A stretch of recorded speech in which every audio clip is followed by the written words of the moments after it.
If you spend time restoring old mountain cabins or reading journals from trappers, shepherds and early homesteaders, you eventually encounter a curious object mentioned almost in passing. It is described as a box kept near the hearth, sometimes buried in ashes, sometimes hung from a beam, sometimes tucked into a wall niche. It held no tools, no food, no valuables, yet it was guarded carefully. This was the Ember box, a piece of fire technology so practical that its disappearance says more about modern convenience than about its usefulness. Long before matches were cheap or lighters existed, this box kept fire alive for days, even weeks, in places where relighting a flame could mean the difference between comfort and catastrophe. Why the Ember box mattered in mountain life becomes clear once you understand the environment. High elevations meant cold mornings, wet fuel, and sudden storms. Starting a fire from scratch every day was unreliable and time-consuming. Flint and steel required skill, dry tinder, and patience. Matches, when available, were expensive and vulnerable to moisture. The Ember box solved the problem by preserving heat rather than recreating it. Instead of asking how to make fire, mountain people focused on how not to lose it. The Ember box itself was deceptively simple.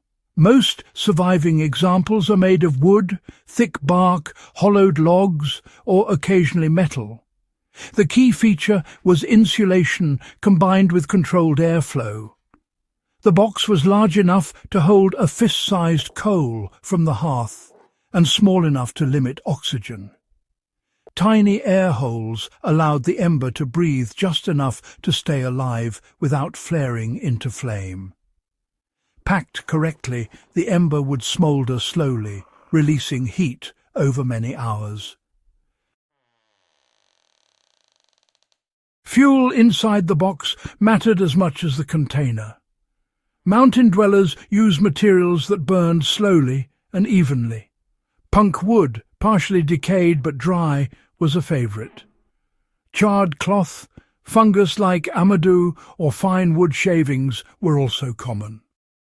These materials accepted heat from the ember and distributed it gently, preventing hot spots that could either extinguish the coal or ignite the box. The goal was a steady glow, not flame. Placement was deliberate. Ember boxes were kept near the hearth to recharge easily, but never so close that sparks could enter. Some cabins had dedicated recesses built into stone walls where the box could sit undisturbed.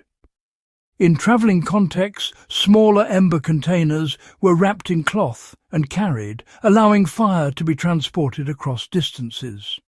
This was especially important for shepherds and hunters moving between seasonal camps. Using the ember box followed a strict routine. At night, before the fire burned down completely, a solid coal was selected using tongs or a stick.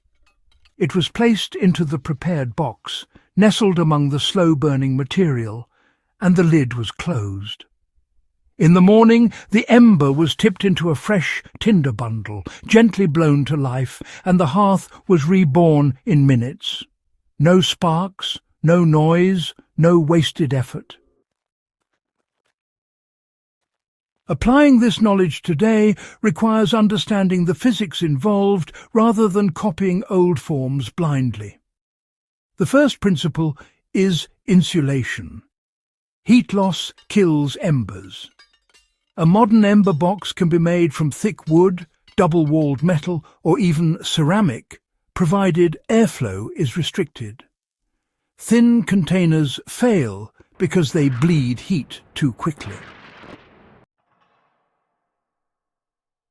So, the second principle is airflow control. If you completely seal the ember, it just suffocates, you know. But on the other hand, too much air will cause rapid combustion. That's why small adjustable vents are used to allow for fine control. Historically, folks achieved this with loosely fitting lids or even drilled holes. These days you might see sliding vents or layered lids with little gaps serving the same purpose. Now, moving on, the third principle is fuel selection. It's important to remember not all charcoal behaves the same way. Hardwood charcoal, for instance, lasts much longer than softwood. Using punk wood and charred natural fibres can really extend the burn time dramatically. Oh, and the ember should never sit directly against bare container walls. It's best to have a bed of insulating material to help preserve the heat evenly. Right, so safety must be addressed honestly. Ember boxes were used by people who understood fire intimately. Modern users should never place them near flammable materials or leave them unattended in enclosed spaces. Ventilation matters, absolutely. Respect for the process is non-negotiable. What makes the Ember box remarkable is its efficiency. It does not create energy, it conserves it. In an age obsessed with ignition, this older mindset focused on continuity. That is why ember boxes appear across cultures, from Alpine Europe to Appalachia to Central Asia. Different materials, same idea. The ember box disappeared as matches and later lighters became cheap and reliable.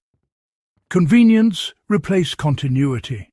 Fire became something you summoned instantly rather than something you tended. Yet in remote cabins, during power outages or in survival contexts, the ember box still solves a problem no modern gadget addresses better.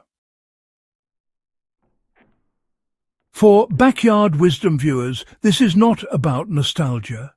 It is about recognizing a tool shaped by hard environments and careful thinking. The ember box represents a deeper relationship with fire, one based on stewardship rather than consumption. If you value practical history that still earns its place by working, Backyard Wisdom is where these stories belong. Subscribe to explore more forgotten techniques that carried people through isolation and uncertainty, and share this episode with anyone who believes old cabins still have lessons worth learning.